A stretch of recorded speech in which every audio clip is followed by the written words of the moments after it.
Bismillahirrahmanirrahim. Alhamdulillah nahmaduhu wa nasta'inuhu wa nastaghfiruh. Wa na'udzu billahi min shururi anfusina wa min sayyiati a'malina. May yahdihillahu fala mudilla lahu wa may yudlil fala hadiya lahu. Asyhadu an la ilaha illallah wahdahu la syarika lah wa asyhadu anna Muhammadan abduhu wa rasuluh la nabiyya ba'dah.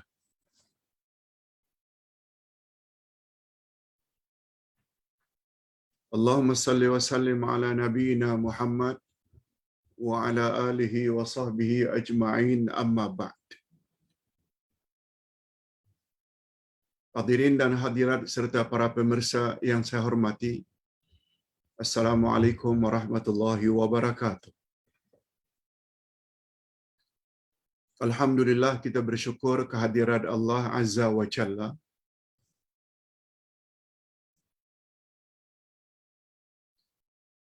yang telah menganugerahkan kepada kita bermacam-macam nikmat.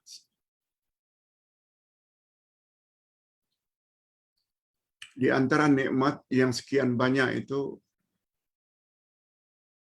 yang wajib kita syukuri,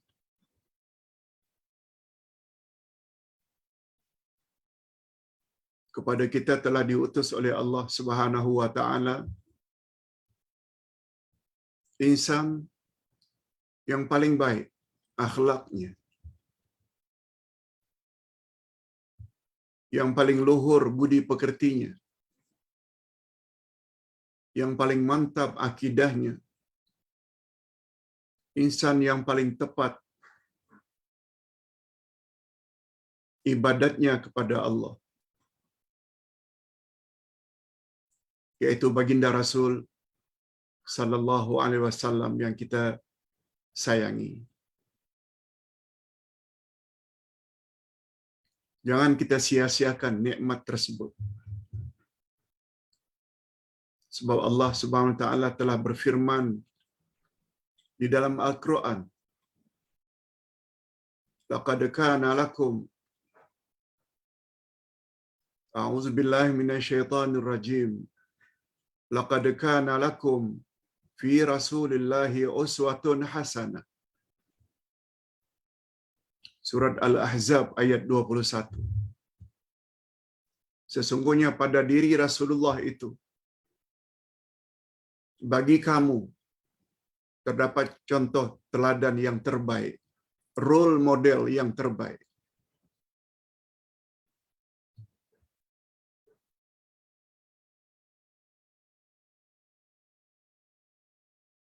Syukur alhamdulillah.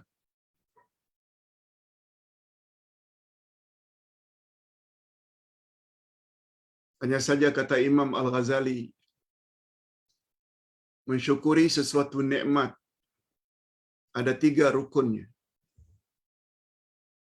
Mensyukuri sesuatu nikmat ada rukun.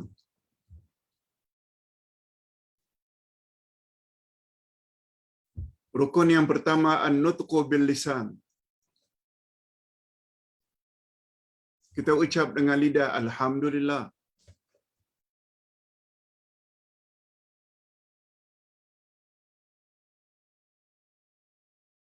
Yang kedua,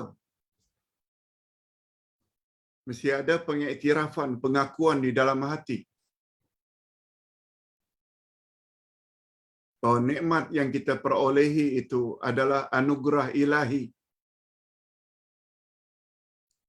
pemberian Tuhan. Dan rukun yang ketiga, rukun syukur yang ketiga,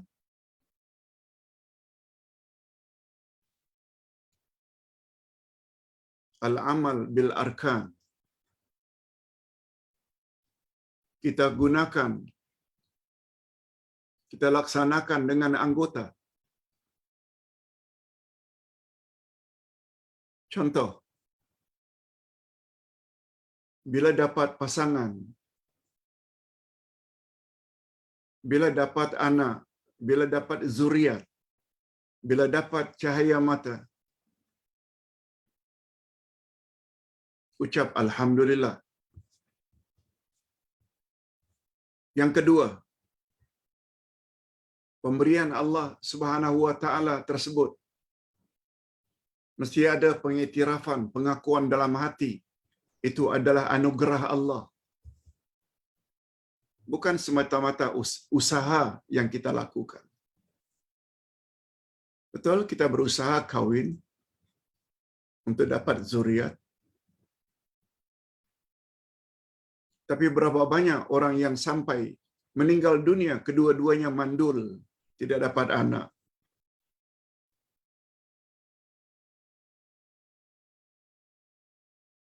Untuk mendapat anak perlu usaha, iaitu kawin dulu, bergaul, dapat anak 2 orang, 3 orang, 5 orang. Mesti ada pengiktirafan, itu anugerah ilahi. Ada laki-laki perempuan, ada perempuan semua, ada laki-laki semua. Itu semuanya anugerah ilahi. Nah, yang ketiga,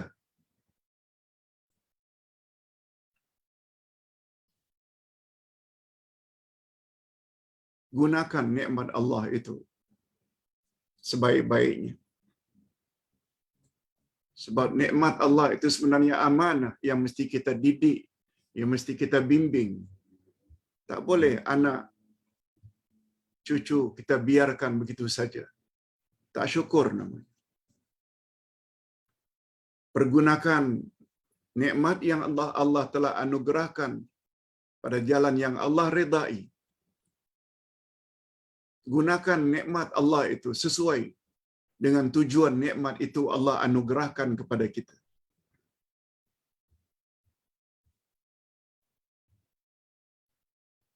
Anak adalah amanah. Isteri adalah amanah. Suami juga adalah amanah. Sebagaimana pangkat kedudukan juga adalah amanah. Jangan salah gunakan anugerah ilahi untuk berbuat zalim, lalu kita selewengkan. No. Demikian sekedar mukaddimah. Sekarang kita masuk kepada topik wasiat yang ke-30. Semua wasiat ada 50. Hari ini kita belajar wasiat yang ke-30. Salafus salih contoh terbaik. Mengapa salafus salih, Pak Ustaz? Bukankah yang paling baik itu adalah Nabi untuk dijadikan role model, contoh teladan? Nanti kita akan bahas.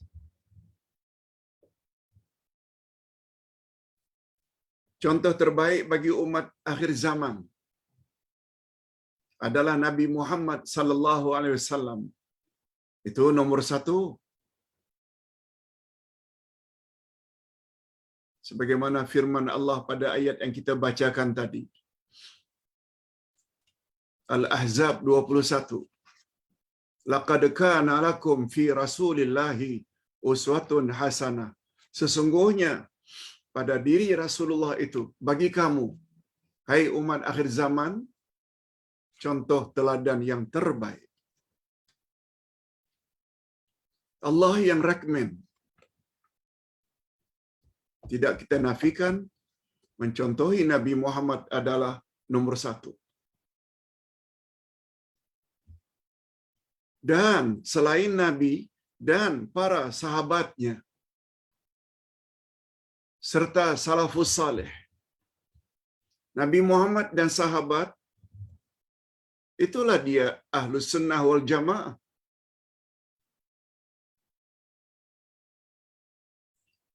Barang siapa yang mendakwa dia pengikut Ahlus Sunnah wal Jamaah, tapi dia tolak hadis, dia tolak amalan dan keyakinan para sahabat, sebenarnya dia bukan Ahlus Sunnah wal Jamaah. Sebab ketika Nabi menyebut umatku akan berpuak-puak menjadi 73 puak. 72 daripadanya masuk neraka kecuali satu. Ketika ditanya siapa golongan yang satu itu, Nabi jawab, "Ma ana alaihi wa ashabi." Mereka yang ikut aku dan ikut sahabat-sahabatku. Golongan inilah yang dipanggil dengan golongan ittiba'. Golongan inilah dengan bahasa lain dipanggil dengan al-firqatun najiyah, kelompok yang selamat dari neraka. Golongan inilah dengan istilah yang lebih popular, Ahlus Sunnah wal Jamaah. Ahlu pengikut sunnah Nabi, Jamaah itu adalah grup atau kelompok yang paling utama untuk kita jadikan ikutan adalah para sahabat. Ini dulu yang perlu difahamkan.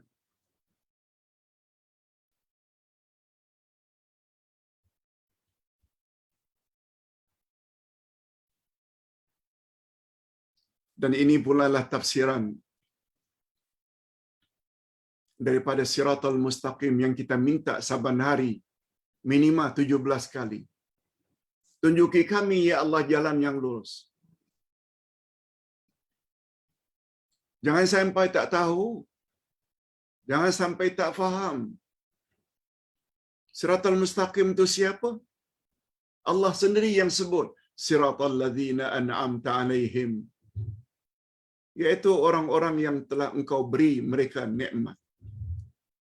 Jalan yang lurus itu adalah jalan yang ditempuh oleh orang-orang yang engkau telah beri mereka nikmat.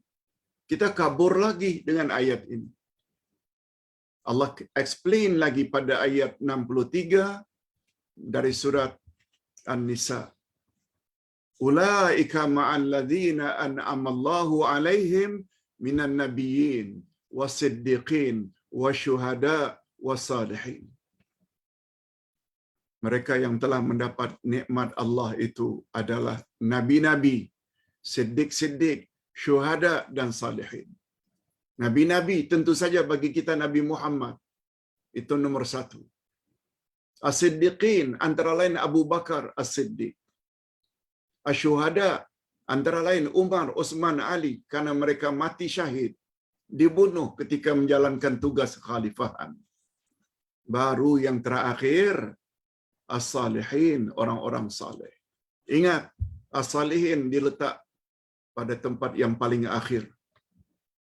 Sabda Nabi, ibda'u bima bada Allahu bihi.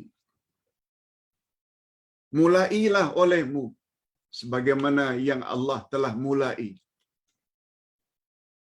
Maknanya dalam mengikut dan menjadikan teladan Nabi dulu. Kemudian baru Abu Bakar As-Siddiq. Kemudian asyuhada seperti Umar, Utsman, Ali. Baru orang-orang saleh. Jangan buat terbalik. Terlalu patuh dengan tuan guru. Sampai hadis-hadis sahih pun ditolak. Bukan Ahlus Sunnah.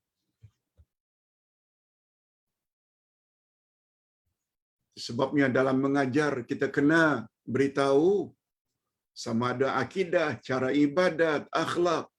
Contohi insan yang pertama, Nabi Muhammad. Contohi sahabat-sahabatnya.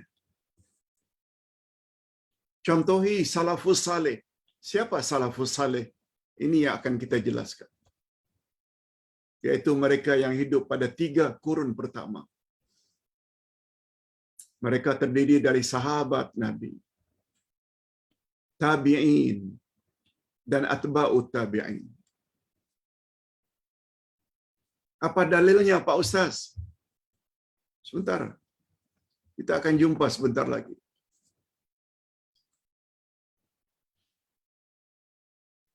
Supaya jangan dituduh Anda ikut Abdullah Yasin. Tapi sebenarnya Anda ikut apa yang Allah kata dan apa yang Rasul kata. Hanya dengan ini kita tidak akan sesat. Abdullah Yasin menyampaikan saja.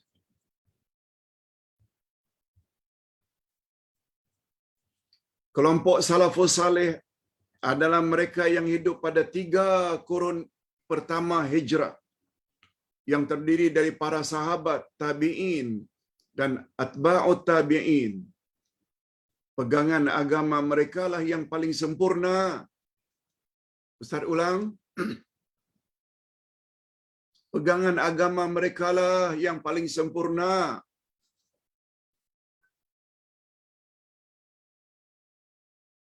Sebab mereka lah kelompok yang paling hampir dengan zaman Rasul sallallahu alaihi wasallam. Malah lebih dari itu, baginda Rasul pernah menyanjung mereka.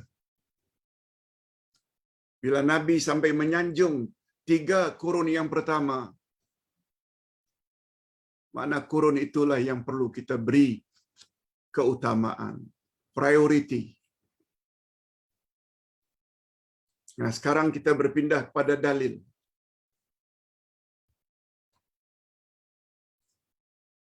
Supaya orang jangan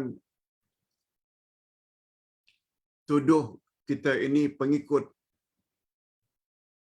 guru-guru tertentu yang dilabel dengan gelaran-gelaran tertentu. Allah Subhanahu wa taala berfirman, وَالسَّابِقُونَ الْأَوَّلُونَ مِنَ الْمُهَاجِرِينَ وَالْأَنصَارِ وَالَّذِينَ اتَّبَعُوهُم بِإِحْسَانٍ رَضِيَ اللَّهُ عَنْهُمْ وَرَضُوا عَنْهُ وَأَعَدَّ لَهُمْ جَنَّاتٍ تَجْرِي تَحْتَهَا الْأَنْهَارُ خَالِدِينَ فِيهَا أَبَدًا ذَلِكَ الْفَوْزُ الْعَظِيمُ. Orang-orang dahulu dari kalangan muhajirin dan al-ansar dan orang-orang yang mengikuti mereka dengan baik. Apa kata Allah tentang 3 golongan ini? Allah redha pada mereka. Mereka pun redha terhadap Allah. Allah sediakan untuk mereka syurga-syurga yang mengalir di bawahnya sungai-sungai. Mereka hidup kekal abadi selama-lamanya di dalam syurga. Yang demikian itu adalah kemenangan yang besar. At-Taubah ayat 100. Anda masih tak percaya?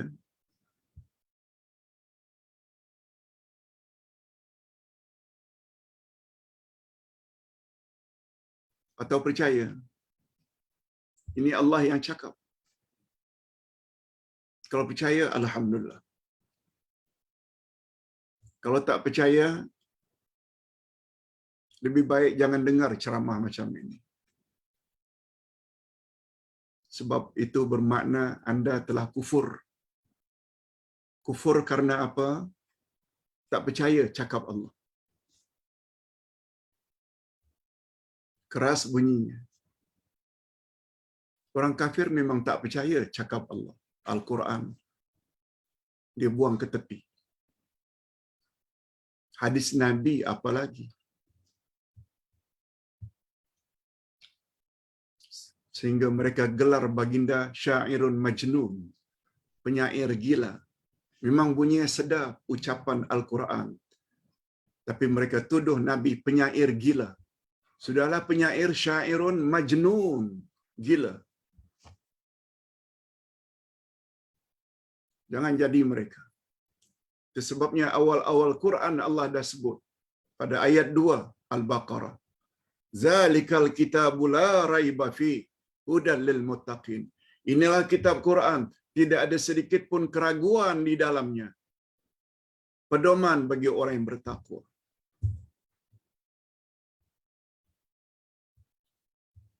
Kita kuatkan lagi dengan satu hadis Nabi.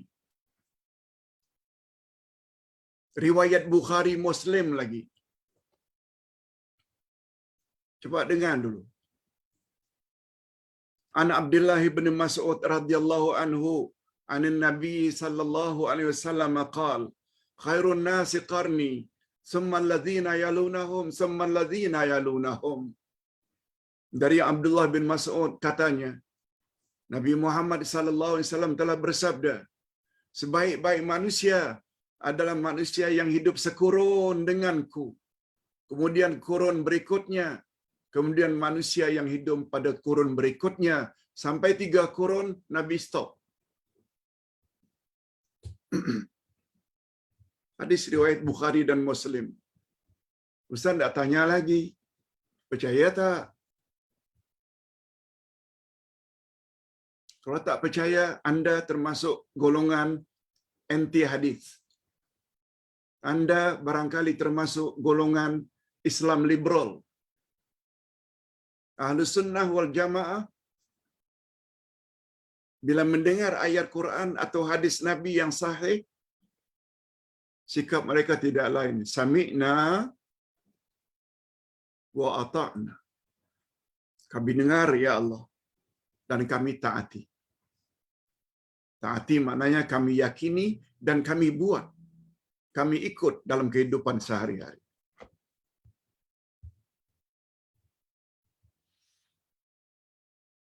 Ustaz terpaksa cakap macam ini. Sebab sungguh banyak orang yang berkata, oh kita ikut Quran dan Sunnah. Tapi cakap Quran dia tolak. Apa yang Nabi cakap dalam hadisnya yang sahih mereka tolak. Mereka sebenarnya bukan Ahlus Sunnah.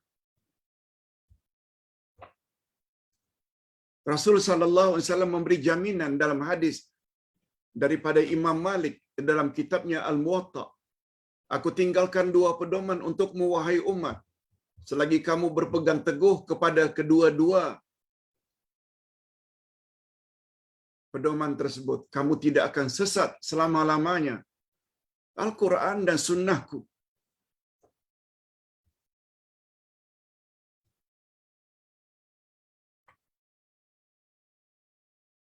Itu jaminan dari Nabi. Hadis sahih. Bukan tidak sesat, itu dengar cakap guru. Dengar cakap Quran, dengar cakap hadis.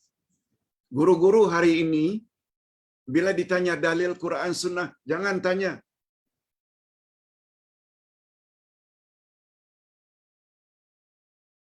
Tak payah ikut guru-guru seperti itu. Itu bukan bermakna dia ingin mengajak kita ke syurga. Itu bermakna dia tidak sedang mengajak kita kepada keredaan Allah. Itu bermakna orang tersebut tidak sedang mengajak kita kepada hidayah petunjuk Allah. Nah sekarang setelah kita tahu dalilnya, dah yakin bukan cakap udaya, yakin dengan apa Allah kata, yakin apa yang Rasul kata, baru kita buat pencerahan. Golongan yang selamat daripada siksaan neraka hanya satu kelompok saja, iaitu golongan ittiba'. Coba lihat. Itu sebabnya urutannya kita kena sebut dulu. Ittiba' itu apa? Ahlus Sunnah wal Jamaah itu apa? Begitu kronologisnya dalam mengajar. Ada manhaj, ada silabus, ada sistem. Malah lengkap dengan buku lagi. Bukan hanya dengar-dengar begitu saja. Guru cakap dalilnya, kita boleh tengok dalam buku. Kalau masih tak faham juga, dah istilah kita susah dibela lah. Itu sebabnya Allah Subhanahu wa taala berfirman, innallaha la yughayyiru ma biqaumin hatta yughayyiru ma bi anfusihim. Surat Ar-Ra'd. Sesungguhnya Allah tidak akan merubah nasib sesuatu kaum sehingga mereka sendiri yang merubahnya.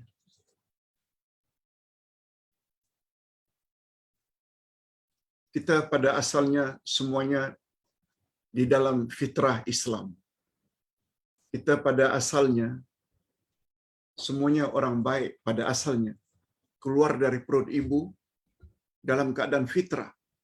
Fitrah maknanya suci. Kita pada asalnya adalah penghuni syurga. Asalnya. Itu sebabnya anak-anak yang meninggal dunia sebelum baligh, tempat mereka syurga. Tapi setelah baligh, berakal pula, Allah turunkan Quran, Allah utus Nabi untuk bimbing, sebab syaitan senantiasa mengganggu supaya kita melencong daripada jalan yang lurus.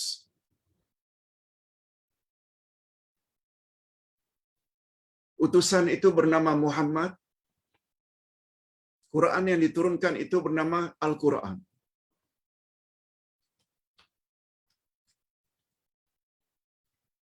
Dijamin pula bila ikut Quran dan sunnah Nabi, awak tak akan sesat. Nah, setelah dewasa,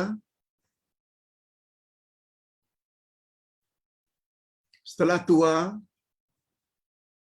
setelah lansia, lanjut usia, warga emas, Quran ditolak. Hadis ditolak. Padahal awak bukan baligh lagi, dah punya cucu baligh dah. Berakal waras dah. Tapi tetap tolak Quran dan sunnah, itu bermakna pilihan awak untuk ke neraka. Awak yang pilih. Itu sebabnya Nabi Muhammad sallallahu alaihi wasallam dihibur oleh Allah. Jangan terlalu sedihlah kalau orang tak mau ikut cakapmu, hai Muhammad. Lihat ayat 29 dari surat Al-Kahfi. Wa qulil haqqu mir rabbikum faman syaa'a falyu'min wa man syaa'a falyakfur. Katakan pada umatmu, wahai Muhammad, kebenaran yang aku bawa ini datangnya dari Tuhanmu, bukan aku reka-reka. Siapa di antara kamu yang ingin beriman, silakan beriman. Siapa di antara kamu yang ingin memilih kafir, ingkar, tak mau dengar cakap Nabi, kafirlah. Make your choice. Ndak ikut dengan apa yang Nabi Muhammad sampaikan ke, atau ndak ikut iblis, ndak ikut syaitan. Sebab makna syaitan, segala yang ingin menjauhkan kita dari kebenaran. Kebenaran ialah segala yang datang dari Allah, segala yang datang dari Rasulullah secara sahih, itulah kebenaran. Lalu kita tak mau ikut. Kan itu maknanya kita punya pilihan sendiri.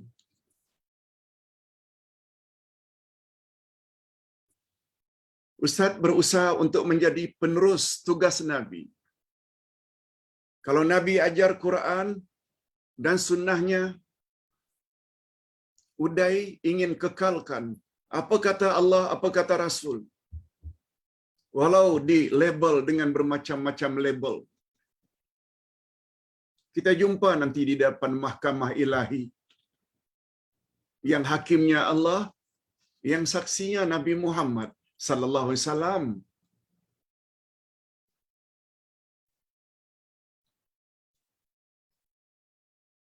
Allah dan Rasul akan memihak kepada siapa?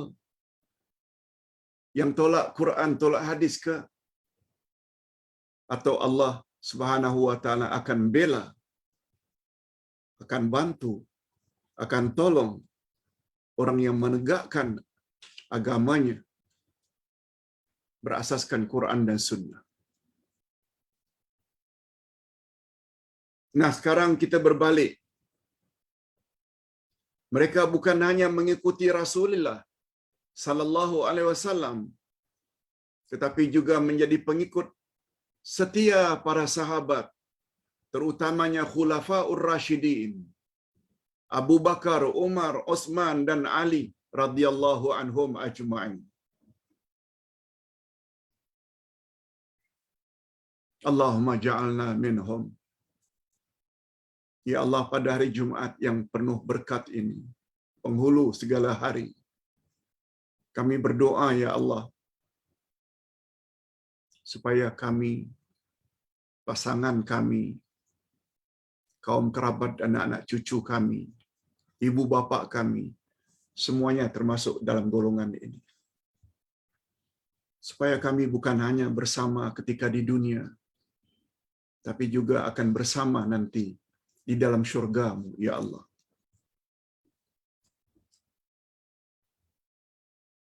Allah Subhanahu wa taala sendiri telah menyebut tentang keredaannya kepada para sahabat, khasnya para muhajirin dan al-ansar. Lihat ayat 100 tadi. Mereka berada di atas jalan yang lurus. Kita juga dah jelaskan makna siratal mustaqim, yaitu para nabi, siddiqin, syuhada dan para salihin.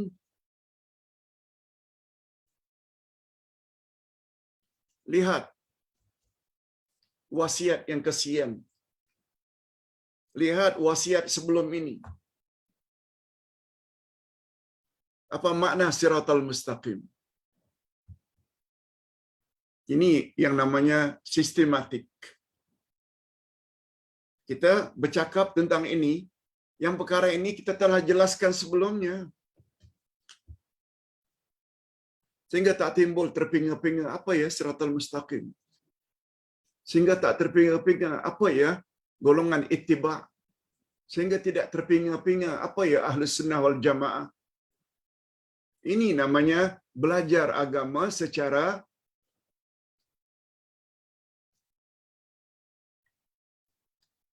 sistematik, ikut manhaj, ikut kurikulum, ikut silabus, bukan hantam kromo. No.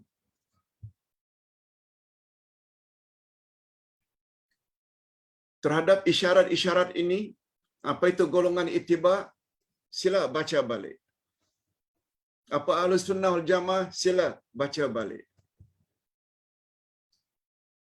Siapa salafus saleh?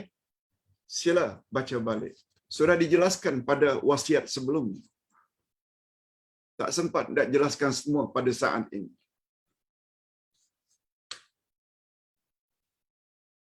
Hadirin dan hadirat, dalam ayat 100 dari surat At-Taubah, ada berapa golongan yang Allah redha dan disediakan syurga kekal abadi di dalamnya? 3 golongan. Kita boleh masuk tak? Boleh. Sebab 3 golongan itu al-muhajirin, orang yang berhijrah dari Mekah ke Madinah. Al-ansar, pengikut setia Nabi Muhammad, orang Madinah, al-ansar. Kita bukan muhajirin yang dimaksudkan oleh ayat. Kita juga bukan al-ansar, walaupun kita penolong agama Allah. Al-muhajirin maknanya orang berhijrah. Diikat dengan al-muhajirin. Dalam Englishnya, penggunaan al itu the muhajirin.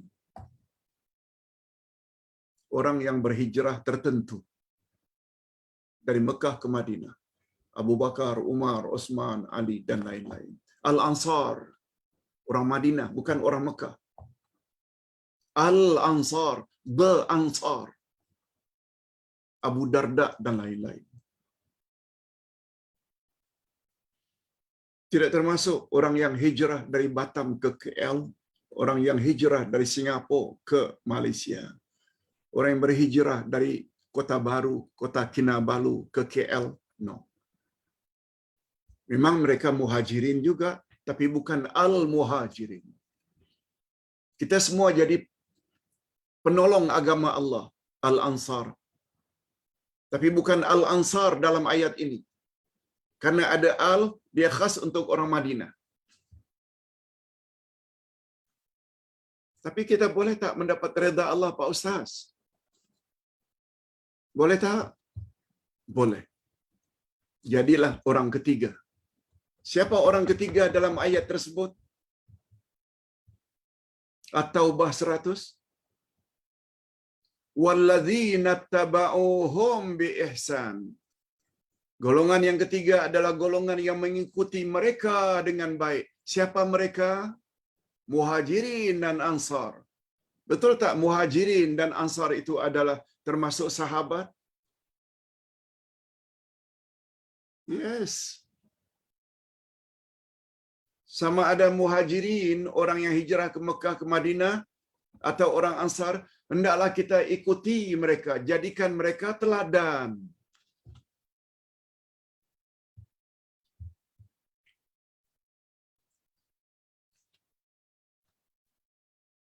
Bukan mencemuh mereka. Bukan mengatakan mereka itu golongan yang kolot. Wujud hari ini. Malah ada golongan yang mendakwa hadis Nabi tak boleh pakai hari ini. Ya. Tolong hati-hati terhadap golongan itu. Bukan seperti golongan Syiah. Abu Bakar, Umar, Osman semuanya ditolak.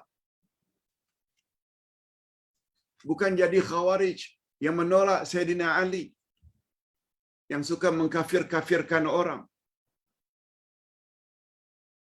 Itu semua golongan yang sesat. Ahlus Sunnah wal Jamaah tak macam itu. Kalau dia berdakwah, sampaikan dalil. Dakwah dengan cara lembut. Dalam berdakwah dia ambil masa. Bukanlah hendak robah orang itu serta-merta. Explain pada mereka. Mau ikut alhamdulillah. Tak mau ikut tanggung sendiri. Sebab yang tak ikut itu urusan Allah. Sebab hidayah terbagi dua. Tugas kita menyampaikan saja. Yang membuka hati seseorang mau ikut tak mau ikut, itu kerja Allah. Siapa kita? Nabi Nuh pun ada yang doanya tidak kabul. Isteri Nuh, anak Nuh yang bernama Kanaan, durhaka. Nabi Ibrahim, bapaknya sendiri, Azar, durhaka. Qarun, sepupu Nabi Musa, durhaka. Abu Talib, Abu Lahab, uncle-nya Rasul, durhaka, kafir. Siapa kita? Jangan paksa. Sampaikan saja. Mereka bantah, tak payah kita berbalah-balah, tak payah. Itu pandangan Ustaz. Sebab Ustaz pula bukanlah hendak membanggakan diri. Ustaz pada peringkat awal, Ustaz lulusan dari fakulti dakwah. Kita tahu macam mana cara dakwah. Rukun dakwah, syarat dakwah. Semua kita dah pelajari. Itu sebabnya kita berdakwah tidak keras. Sampaikan saja. Bukan paksa orang.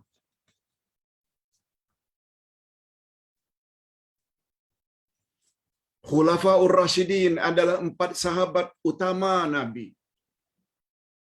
Daripada kalangan 10 sahabat yang garanti masuk syurga. Abu Bakar, Umar, Osman, Ali dan 6 lagi sahabat. Garanti masuk syurga.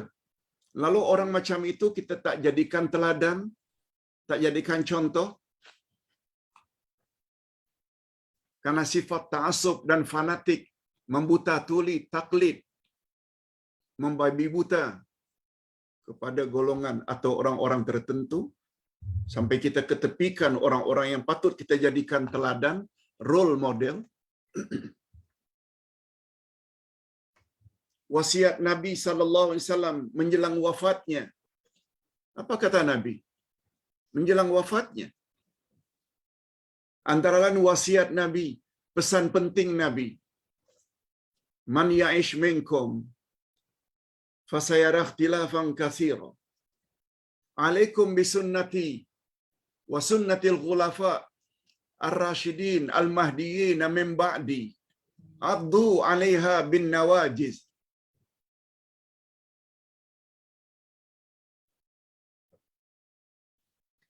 Siapa yang punya umur panjang kelak akan jumpa sangat banyak terjadi perbalahan dalam urusan agama. Nabi dah ramal begitu dah. Sebagaimana hari ini semua mendakwa dia betul, dia betul, dia betul. Lalu apa kata Nabi? Bila kamu sampai zaman itu, sekarang memang dah sampai. Alaikum bisunnati. Hendaklah kamu ikut sunnahku. Perjalanan hidupku. Akidahku, ibadatku, akhlakku, ikut.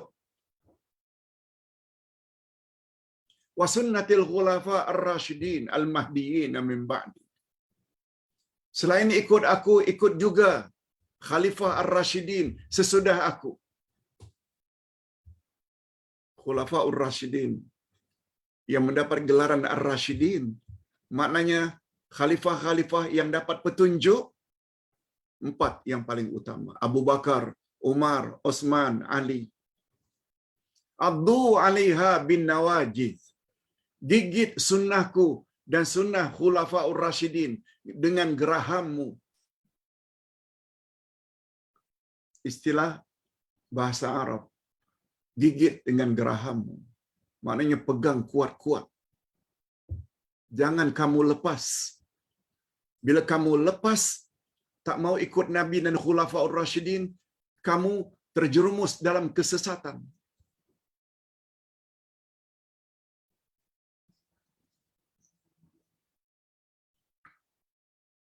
Buat pilihan. Nak selamat ke ikut sunnah Nabi, sunnah khulafaur rasyidin, ikut salafus salih. Kalau tak mau ikut, bermakna kita sedang menuju ke neraka. Kita sedang menuju kepada kesesatan.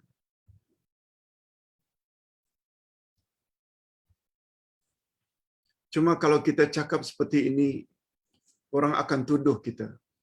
Inilah tak hormat ulama. Siapa kata ulama kita tak hormat?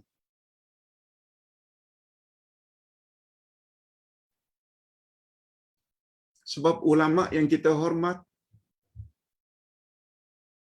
adalah ulama yang mengajar Islam sebagaimana Allah kata, Rasul kata. Dengan kata lain, ulama yang bawa dalil. Bukan ulama yang melarang kita tanya dalil. Oh. Tak layak dikatakan ulama. Ulama adalah plural, jamak dari alim. Alim diambil dari kata sifat ilmu.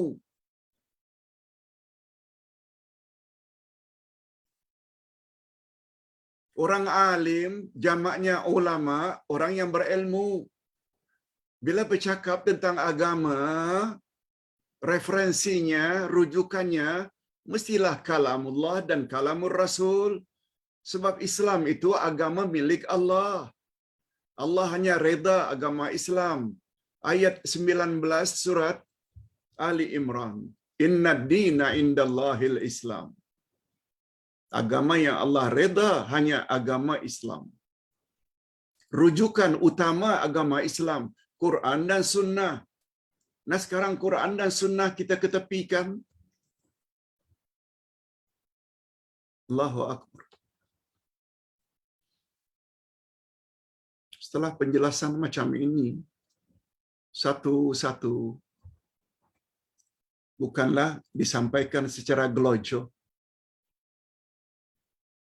Masih tak faham juga. Susahlah. Kita ada akal, boleh fikir. Kita orang yang berpendidikan pula. Bila hal-hal keduniaan kita berani mengatakan, show me the proof, man. Tunjuk pada aku buktinya, apa yang kau cakap tu benar. Tapi dalam hal-hal keagamaan kita tidak minta. Sedangkan Allah berfirman dalam Quran, hatu burhanakum. Datangkan bukti-bukti kamu. In kuntum sadiqin. Jika kamu di pihak yang benar. Mana ayat Qurannya? Mana hadisnya? Tapi orang yang tanya macam itu justru dimarahi. Padahal Allah sebut dalam surat Ad-Duha, wa ammas sa'ila fala tanhar. Terhadap orang yang bertanya, jangan kamu bentak. Terhadap orang yang bertanya, jangan kamu hardi. Sa'il ada dua macam. Boleh yang meminta-minta. Sa'il dari kata soal. Soal ada dua jenis. Minta secara sesuatu yang bersifat physically, minta roti, minta nasi, sebagaimana permintaan mangsa banjir, tolong antar kami makanan, tolong antar kami baju, tolong antar kami selimut, tolong antar kami pampers anak-anak. Kami betul-betul kelaparan. Yes, itu minta. Jangan dihardi, bantu mereka. Dan satu lagi, sa'il itu dari kata soal. Bertanya sesuatu, mohon pencerahan. Soal juga dalam bahasa Arab.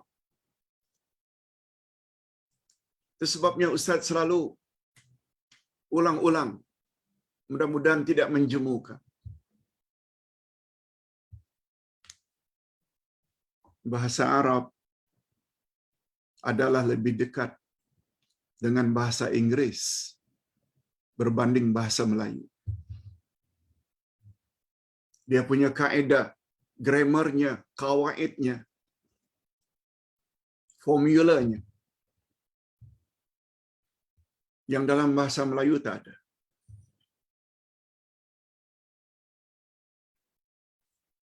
Dalam fi'il, verb, kata kerja, sebagaimana di dalam bahasa Inggeris ada to be, look at,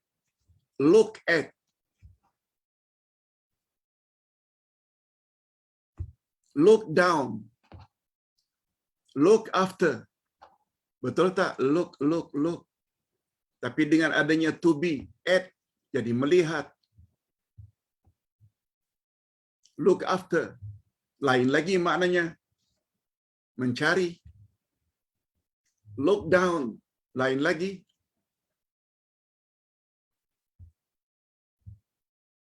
Lock down. Lain lagi. Look down. Lain lagi. Bahasa Arab juga macam itu. Karena to be-nya berbeza, boleh membawa makna macam siang dan malam. Ad'u laka. Aku berdoa kebaikan untukmu. Laka. Tapi ad'u alaika, to be-nya ala, bukan li. Aku mengutuk kamu. Aku berdoa supaya kamu binasa. Ad'u juga depannya. Satu laka kepada yang positif, alaika kepada yang negatif.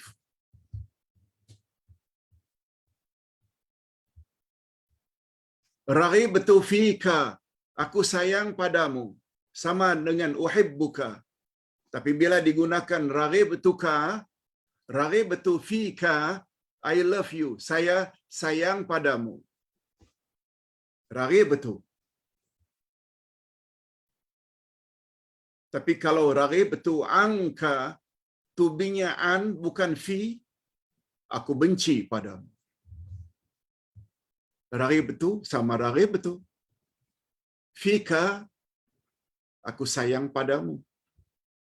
Raghibtu anka, aku benci padamu. tak ada dalam bahasa Melayu. Arab lebih dekat pada English. Oleh sebab itu, soal dalam bahasa Arab, soal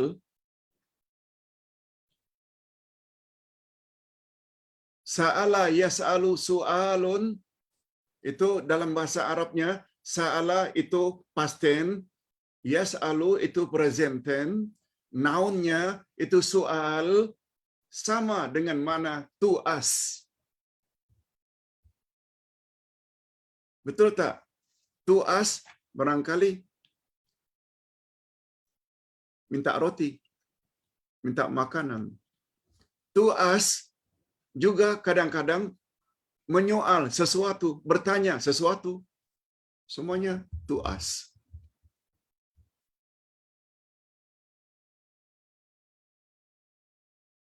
Sebagaimana dalam bahasa Arab, infak.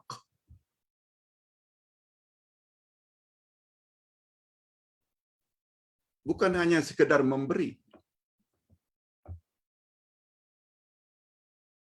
Infak itu, nafkah, Englishnya to spend.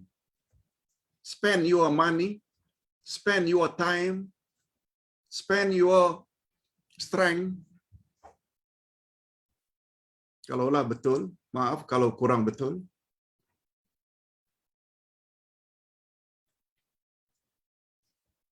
Beri. Duitmu, beri. Korbankan masamu, spend your time untuk agama Allah. Bukan hanya ibadat, dakwah, dan spend. Itu infak. Betul tak infak selalu diartikan hanya kita memberi dalam bentuk harta? No. Luas makna infak. To spend. Tak kira apapun yang kita spend. Itu sebabnya kata Nabi, apabila engkau ada harta, nafkahkanlah hartamu. Bila kamu ada kekuatan, sedekahlah kekuatanmu. Kalau kamu punya ilmu, sedekahlah ilmu. Semua membawa makna spend. Baik, kita belajar bahasa pula. Itu sebabnya untuk memahami Al-Quran, memahami grammar, kaedah, formula, tata bahasa Arab menjadi syarat. Sebab Quran diturunkan dalam bahasa Arab. Hadirin dan hadirat rahimakumullah. Kita teruskan sedikit lagi.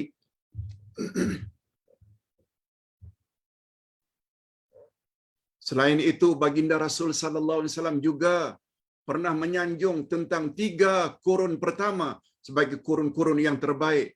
Nah, lihat hadis Abdullah bin Mas'ud di atas. Sebaik-baik manusia adalah mereka yang hidup sekurun denganku. Maknanya 100 tahun pertama yang Nabi masih hidup. Yang hidup ketika itu sahabat. Kemudian kurun berikutnya yaitu tabi'in. Mereka hanya sempat jumpa sahabat, tak jumpa Rasulullah.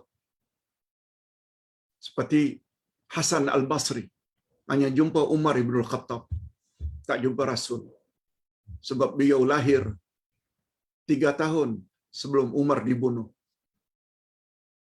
Umar yang tahnik beliau, belah mulut beliau, dan doa supaya beliau menjadi orang yang memiliki ilmu agama yang mendalam. Kemudian atba'ut tabi'in yang tak jumpa Nabi, tak jumpa sahabat, mereka hanya jumpa tabi'in. Namanya atba'ut tabi'in. Atba' itu plural dari tabi'a. Hadis riwayat Bukhari Muslim. Masih tak percaya? Maaf, Ustaz tanya berkali-kali supaya masuk. Sehingga tidak lekas fras, tidak lekas give up bila ada orang menuduh kita yang bukan-bukan. Dengar YouTube yang Ustaz kirim semalam, hanya dalam durasi 1 minit saja. biarlah orang tuduh, asalkan kita selamat di akhirat. Jadi sebagai kesimpulan,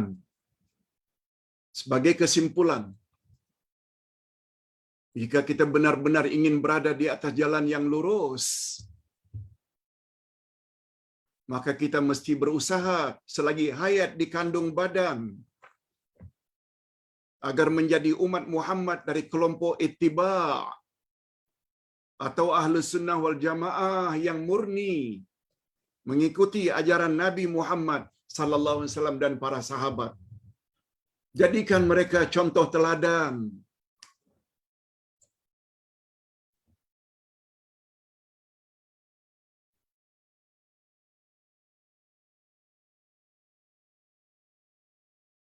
Umat manusia memang suka mengikuti contoh teladan orang yang menjadi idolanya. Coba lihat cara mereka berpakaian. Karena yang memakai itu idola mereka pakai macam itu, walaupun koyak sana, koyak sini, walaupun lubang sana, lubang sini, walaupun sempit, karena itu idolanya, dia ikut.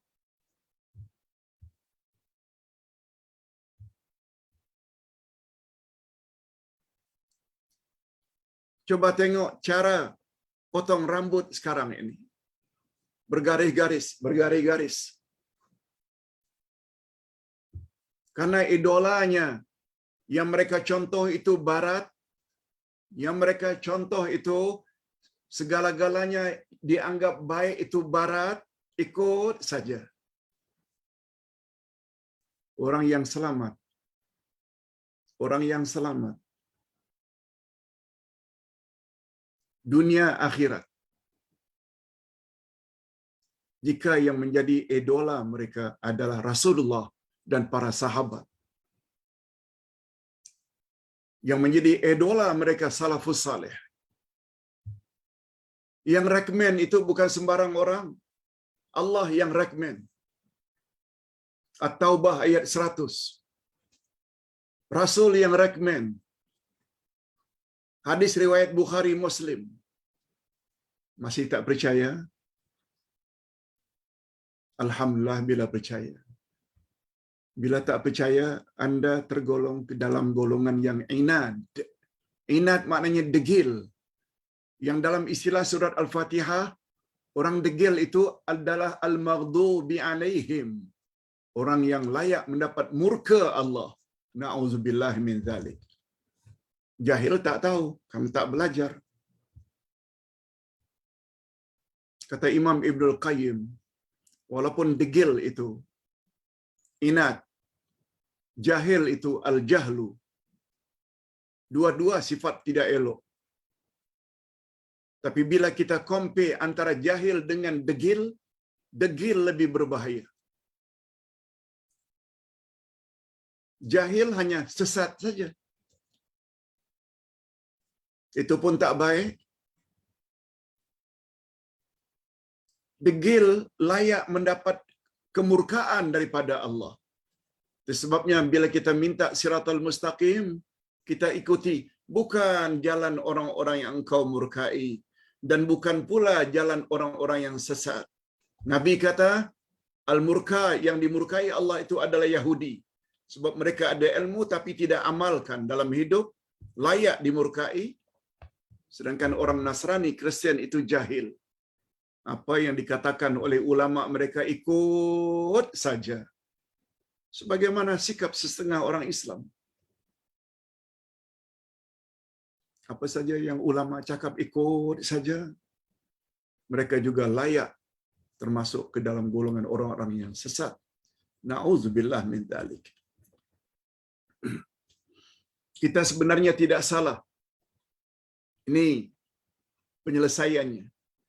Kita sebenarnya tidak salah untuk mengikuti pendapat guru. Tak salah. Mengikuti mazhab. Tak salah. Tetapi jika pandangan tuan guru dan mazhab ternyata bercanggah dengan dalil-dalil Quran dan Al-Hadis yang sahih, maka sikap yang paling selamat ialah segera kembali kepada panduan salafus saleh, yaitu kembali pada Quran dan Sunnah. Mereka adalah kelompok yang pernah mendapat sanjungan Nabi Muhammad sallallahu alaihi wasallam. Mereka adalah kelompok yang mendapat redha daripada Allah dan jaminan masuk syurga kekal abadi selama-lamanya. Dalil cakap. Bukan Abdullah Yasin yang cakap. Dalil yang cakap. Ustaz menyampaikan saja.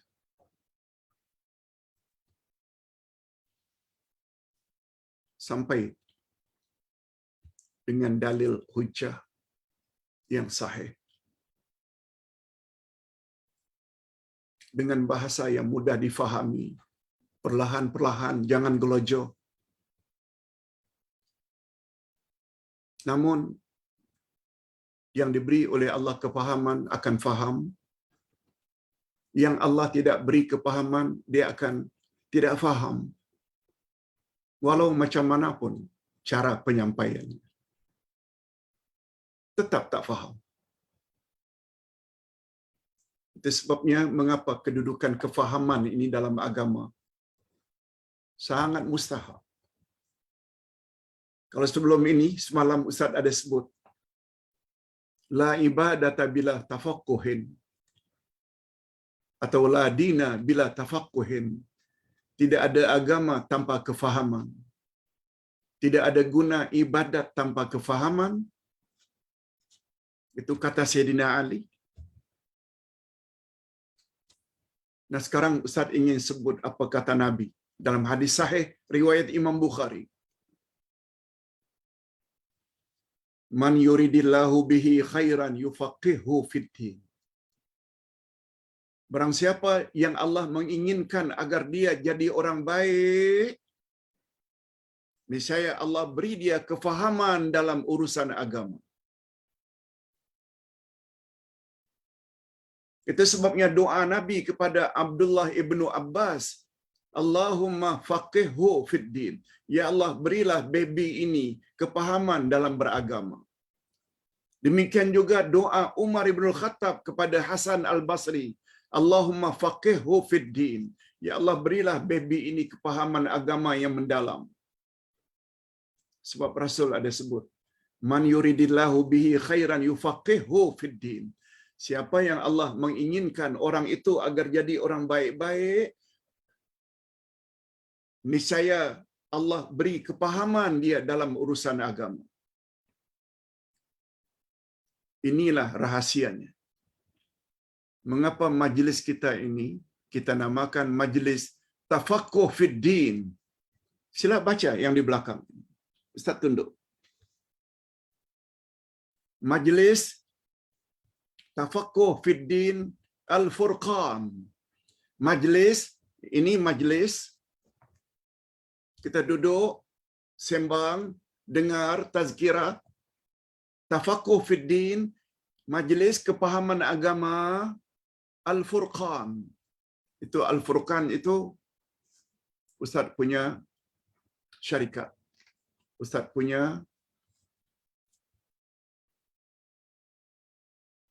company, Al-Furqan. Mengapa Al-Furqan? Jawabannya, Al-Furqan maknanya pembeza antara yang hak dengan yang batil. Karena matlamat Ustaz dalam menulis, dalam buat kaset, CD, dalam ceramah, hendak beritahu kepada audien mana yang benar, mana yang salah, mana al-haq, mana al-batil. Itu sebabnya Ustaz namakan syarikat Ustaz Al-Furqan Enterprise. Sama ada buku, sama ada CD, kaset, semuanya under Al-Furqan. Karena matlamat penyampaian itu hendak beritahu kepada orang ramai, ini yang hak, yang benar, ini yang batil, supaya mereka clear. Yes. Kepahaman sangat mustahak. Namun demikian, usaha kita untuk memberi kefahaman. Tapi kalau Allah tak buka hati, orang tersebut tak akan terima. Itu urusan Allah. Kehebatan tiga kurun pertama bukan karena pembangunan fizikal duniawi. Kan karena bangunan ketika Nabi Muhammad dan para sahabat dan tabi'in. Oh, megah-megah bangunan. Bukan. Tetapi lebih kepada pegangan agama dalam mereka beragama. Pegangan utama mereka dalam pegangan agama. Seperti dari sudut akidah, murni, tak bercampur syirik. Iman mereka relatif murni, tidak bercampur dengan syirik dan khurafat. Dari sudut ubudiyah atau ibadat, cara ibadat mereka murni mengikut cara ibadat insan yang terbaik. Siapa dia insan yang terbaik? Nabi Muhammad sallallahu alaihi wasallam. Demikian juga budi pekerti mereka, akhlak mereka. Budi pekerti mereka sangat mulia. Bila ada orang tanya dalam berdakwah, mereka tak marah-marah. Sebagaimana sabda Nabi, yasiru wala tu'asiru. Permudahkan manusia. Jangan susahkan manusia. Qaribu wala tunafiru. Approach mereka, rangkul mereka ke dalam Islam dengan lemah lembut. Jangan membuat mereka bertempiar lari daripada Islam sebab cara kamu menyampaikan kasar, suka bertengkar. Kepada ini semua kita ingin ajak jemaah kita, mari ikut Nabi, Khulafaur Rasyidin, Salafus Saleh. Karena kehebatan akidah mereka, kehebatan cara mereka beribadat, cara mereka berdakwah, akhlak mereka. Semoga Allah Subhanahu wa taala memberi kita taufiknya sehingga dapat mengikuti jejak langkah mereka. Allahumma ja'alna minhum. Ya Allah, masukkanlah kami ke dalam golongan mereka. Nah, hadirin dan hadirat, sedikit masa lagi kita isi dengan 1-2 pertanyaan. Pertama, Pak Ustaz,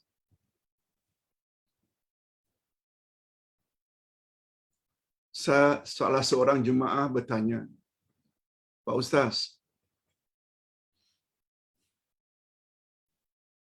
saya ditunjuk oleh jemaah saya untuk jadi ketua dalam majlis-majlis tertentu yang mereka namakan dengan majlis yasinan atau tahlilan. Saya jadi serba salah, Pak Ustaz. Hadirin dan hadirat, pertama yang Ustaz maksudkan, tahlilan itu dari kata tahlil, membaca ramai-ramai la ilaha illallah. Yasinan, baca surat Yasin.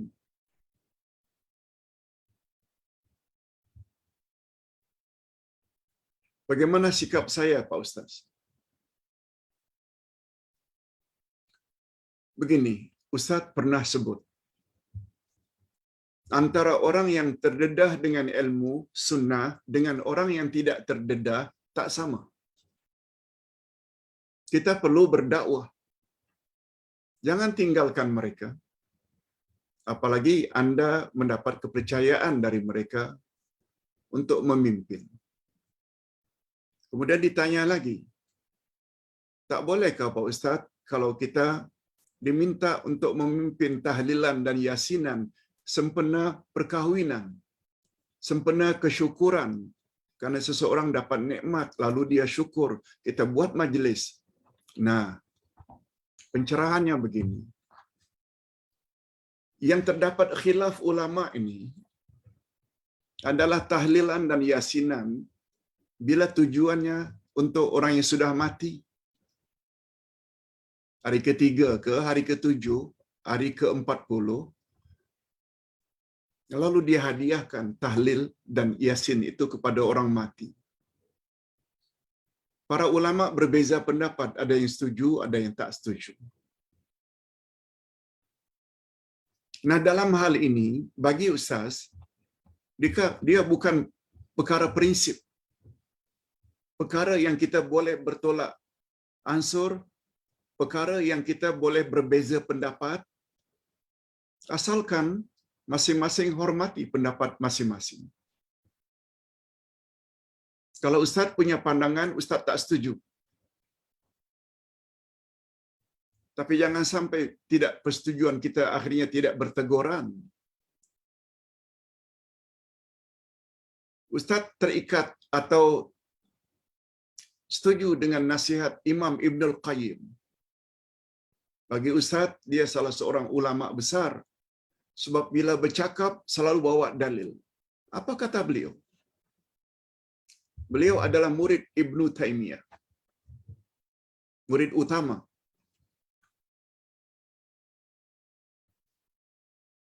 Selain sebelum ini, ustaz ada sebut sikap Imam Ibn Al-Qayyim. Walaupun Ibn Taymiyah itu gurunya dan idolanya, dia banyak menimba ilmu dari Ibn Taymiyah. Tapi sifat terpujinya Ibn Al-Qayyim, apa kata beliau? Uhibbu Syaikh al-Islam Ibn Taymiyah. Walakinnal haqq ahabbu ilaihi minhu.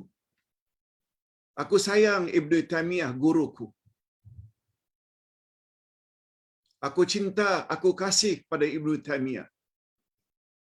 Tapi cintaku kepada kebenaran lebih lagi daripada aku cinta kepada guruku. Memberi isyarat, beliau tidak ta'assub buta. Kebenaran tetap beliau letakkan paling atas, bukan guru. Sepatutnya kita ikut nasihat itu. Kebenaran segala yang datang dari Allah. Apa saja cakap guru yang bercanggah dengan Quran dan sunnah Nabi, tolong ketepikan. Walaupun kita sayang pada guru. Itu maksudnya. Yang kedua, apa kata Imam Ibn Al-Qayyim? Jangan kamu tolak satu bid'ah dengan membuat bid'ah yang lebih besar. Taruhlah awak punya pandangan adalah bid'ah, tahlilan, yasinan dihadiahkan pada orang mati. Taruhlah itu pendapat awak. Awak anggap itu bid'ah. Tapi ingat, jangan buat bid'ah yang lebih besar dari bid'ah itu. Yaitu memutuskan silaturrahim. Silaturrahim bila diputuskan lagi besar bid'ah itu. Sebab tempatnya neraka. La yadkhulul jannah qati'ur rahim. Tidak akan masuk syurga orang yang memutuskan silaturrahim. Yang ini khilaf. Memutus silaturrahim itu tak khilaf lagi. Oleh sebab itu, pandangan ustaz, apalagi yang panggil itu uncle, auntie, yang tidak terdedah lagi dengan ilmu-ilmu sunnah. Awak dah terdedah. Lebih baik datangi, walaupun hati kita tak setuju. Demi silaturrahim. Tapi majlis untuk kesyukuran, ada tahlilan, ada yasinan, sempena perkahwinan, itu bukan majlis yang dilarang. Silakanlah, sebab doa. Mudah-mudahan pengantin tersebut diberkati oleh Allah, mudah-mudahan perkahwinannya selamat. Itu tak ada masalah. Yang masalah ini, khilaf ini, hanya tahlilan sempena kematian yang dihadiahkan. Itu pun bukan perbezaan yang prinsip. Hendaknya dalam hal ini masing-masing hormati pandangan. Sebagaimana kita hormati pandangan mereka yang barangkali juga ada dalil, mereka juga mesti hormati pandangan kita yang tak setuju dengan tahlilan, yasinan, sempena kematian hari ketiga. Apalagi diikuti dengan makan-makan besar-besaran. Sebab sunnah Nabi tak macam itu. Kita yang datang bawa makanan untuk keluarga yang sedang ditimpa musibah. Okey, itu satu. Terakhir, yang kedua. Pak Ustaz, maaf mengganggu. Pihak sekolah ada minta pendapat berkenaan nak beri hukuman untuk anak-anak yang belajar di tahfiz. Hukuman apa ya yang sesuai untuk mendapat redha Allah jika anak-anak ada buat kesalahan di tahfiz? Semoga Uday dapat membantu. Barakallahu fiik. Ini satu pertanyaan dari Puan Ziani, kalau tak salah dari Kedah. Beliau diminta nasihat kepada guru-guru tahfiz. Bila anak murid tahfiz itu nakal,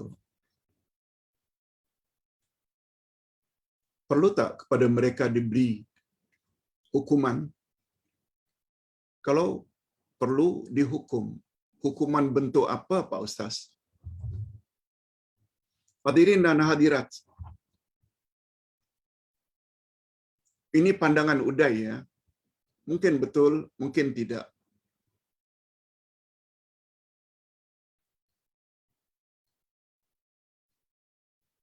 Ustaz bacakan dulu beberapa dalil untuk kita fikir bersama.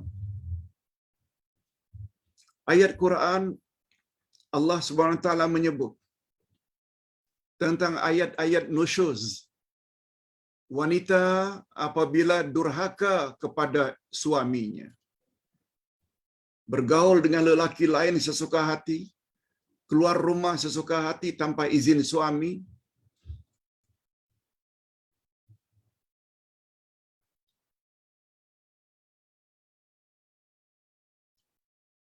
tidak tunaikan kewajibannya terhadap suami, itu namanya nusyuz. Apa kata Allah? Kata Allah, pertama, nasihati mereka. Yang kedua, pisah tidur. Pisah tidur. Jangan tidur bersama. Dia ada step by step. Pertama, nasihat. Yang kedua, pisah tidur.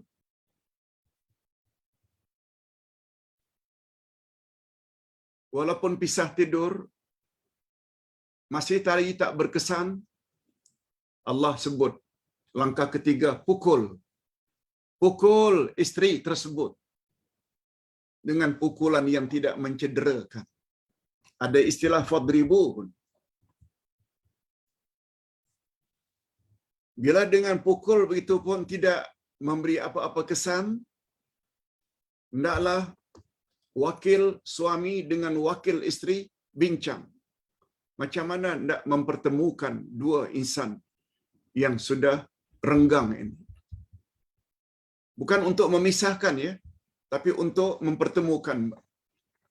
Itu teknikal bila kita dapati isteri itu durhaka. Ada istilah pukul. Tapi melalui nasihat dulu, pisah ranjang dulu. Jangan tidur bersama. Mudah-mudahan itu akan menginsafkannya. Tidur keseorangan. Tapi tak berkesan juga pukul. Ada istilah pukul. Nabi Muhammad sallallahu alaihi wasallam bersabda, "Muru auladakum bisalah li sab'in, wadribuhum li 'ashrin." Suruh anakmu salat ketika umur 7 tahun.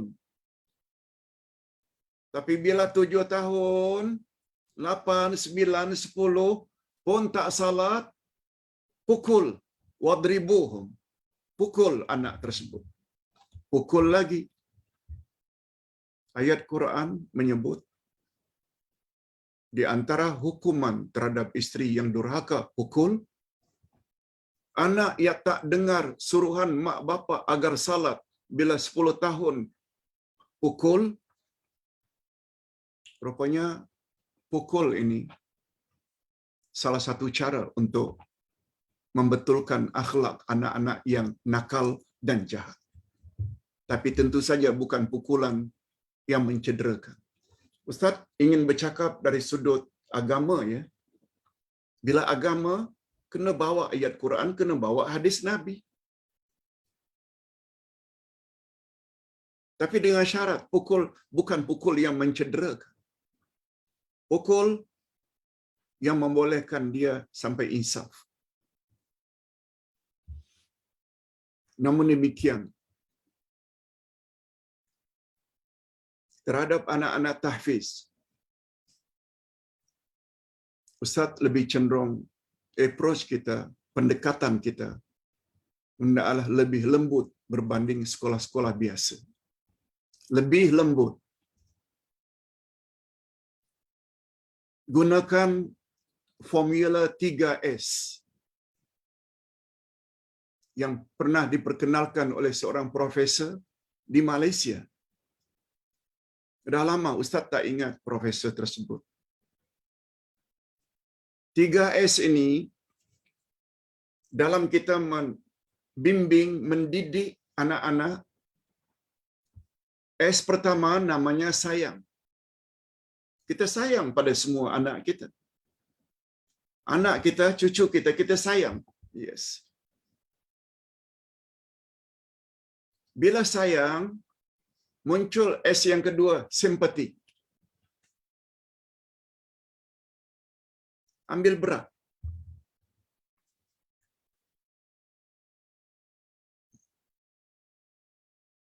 S yang ketiga, sikap.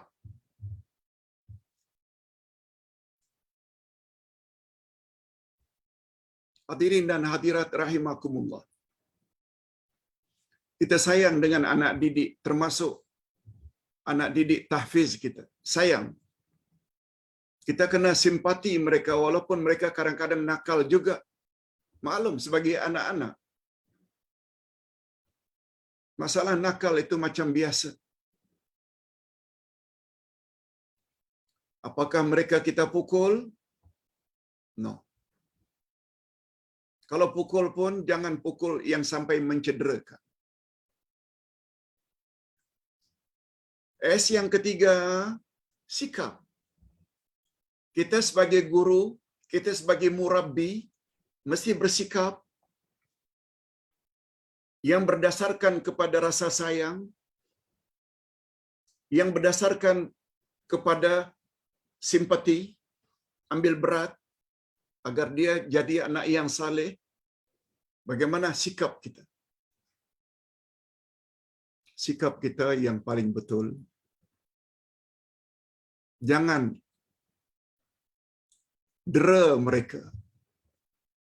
Jangan siksa mereka.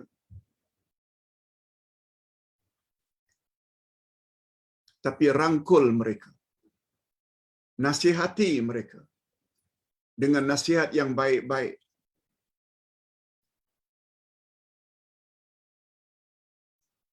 Sebab hadirin dan hadirat, bila kita lihat anak kita yang nakal, ilmu pendidikan telah mengajar kita.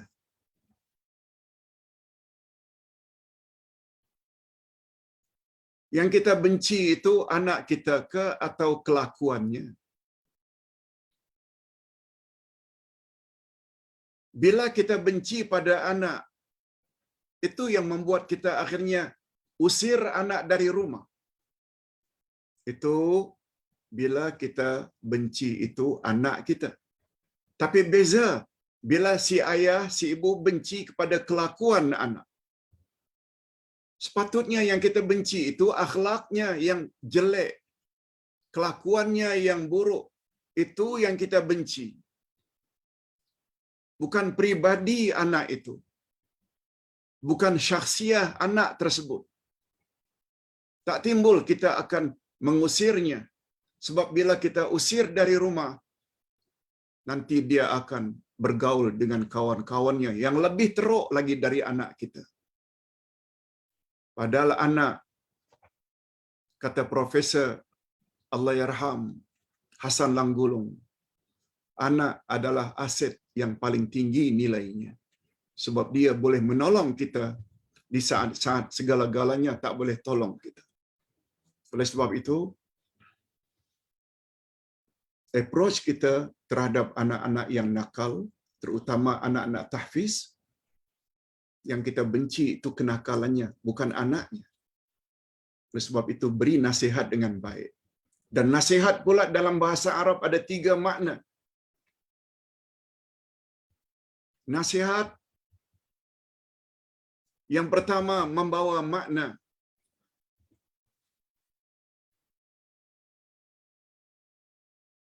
menapis. Itu sebabnya orang Arab kata nasahtul asla. Nasahtu dari kata nasihat. Nasahtul asla.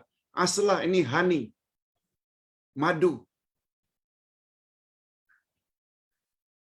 Nasahtul asla, saya menapis madu. Ada kata tapis. Dari situ kata Imam An-Nawawi, ketika kita memberi nasihat, kata-kata mesti ditapis. Kata-kata mesti ditapis.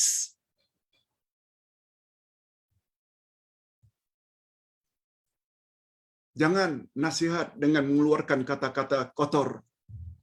Kata-kata mesti ditapis. Yang kedua, nasaha juga membawa makna menjahit, menampal. Yang tadinya kekurangan menjadi baik. Sebabnya orang Arab gunakan istilah nasahtu sauba. Saya jahit, saya tampal pakaian itu. Pakaian yang tadinya tak berjahit, tak dapat digunakan, setelah dijahit baru dapat digunakan. Berguna. Pakaian yang tadinya koyak, lalu ditampal, akhirnya dapat diguna. Maknanya, nasihat mesti membawa kepada yang berguna. Jangan nasihat itu nasihat yang tidak berguna. Umpamanya si anak dapati suaminya ada wanita lain, minta nasihat pada maknya. Mak, apa yang patut saya buat, mak? Suami saya dah ada wanita lain lagi. Kata maknya, mak nasihatkan, nak, engkau pergi ke bomo. Engkau ambil celana dalamnya. Engkau ambil sapu tangannya. Pokoknya yang pernah dia pakai. Bawa ke bomo. Nanti dia akan tunduk dengan. Itu bukan nasihat. Itu namanya mencelakakan anak. Sebab itu semua syirik. Nasihat mesti membawa kepada kebaikan. Sebagaimana nasihat Ustaz, Ustaz usahakan gunakan bahasa yang mudah difahami. Yang kedua, Ustaz ingin mengajak kepada memiliki tauhid yang murni, jangan buat syirik, ibadat ikut cara Rasulullah, ikut para sahabat, salafus saleh, ikuti, jadikan teladan, semuanya itu berguna untuk dunia kita dan akhirat kita. Yes, itu namanya nasihat. Dan yang ketiga, makna ikhlas. Makna nasihat adalah ikhlas.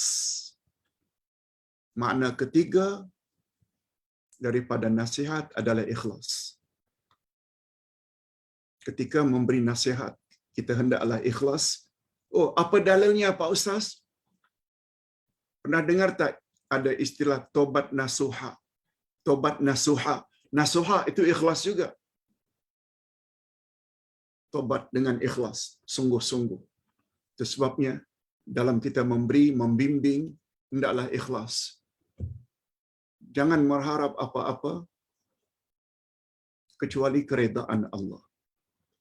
Jangan mengharap apa-apa kecuali mengajak jemaah ke jalan Allah, jalan yang lurus. Itu makna nasihat. Jadi dapatlah penanya khasnya Ziani beritahu kepada pengetua tahfiz, kalau ada anak yang nakal, bimbing mereka, nasihati mereka, jangan beri hukuman yang melampau, memukul sekedar pukulan yang menginsafkan tidak jadi masalah, sebab arahan itu ada dalam Quran, sempena ayat nusyuz, sempena arahan Nabi agar dipukul anak-anak yang tidak salat bila umur dah mencecah 10 tahun. Ustaz tak dapat nafikan, semua itu adalah cara yang betul, sebab itu datang dari Allah, sebab ini datang dari Nabi. Cuma caranya, ini sepakat para ulama, sama ada memukul isteri yang durhaka atau anak yang enggan salat, jangan sampai mencederakan. Sebab tentu saja semua kita ingin dan sayang kepada anak didik masing-masing, terutama anak kandung, anak tahfiz dan lain-lain. Ustaz kira itu saja yang dapat Ustaz sampaikan. Mudah-mudahan ada jugalah manfaatnya. Kita akhiri dengan doa. Alhamdulillahirabbil alamin wassalatu wassalamu ala asyrafil anbiya'i wal mursalin wa ala alihi wa sahbihi ajma'in. Rabbana ighfir lana dzunubana wa liwalidina warhamhum kama rabbawna shighara. Rabbana hab lana min azwajina wa dzurriyyatina qurrata a'yun waj'alna lil muttaqina imama. Ya Allah, berilah kami ampunan-Mu. Ampunkanlah dosa kami ya Allah dan dosa kedua ibu bapa kami sebagaimana mereka telah, cucurilah mereka rahmat-Mu ya Allah, sebagaimana mereka telah didik kami sejak dari kecil. Ya Allah, berilah kami pasangan hidup dan zuriat keturunan yang menyedapkan pandangan mata dan hati kami, dan jadikanlah kami pemimpin bagi orang-orang yang bertakwa.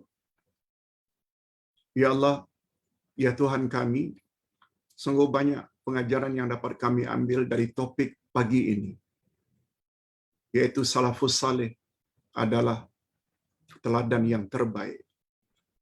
Oleh sebab itu, berilah kami kekuatan ya Allah untuk senantiasa menteladani orang-orang yang telah Engkau rekomen dalam Al-Quran atau yang telah direkomen oleh Rasul-Mu Nabi Muhammad sallallahu alaihi wasallam.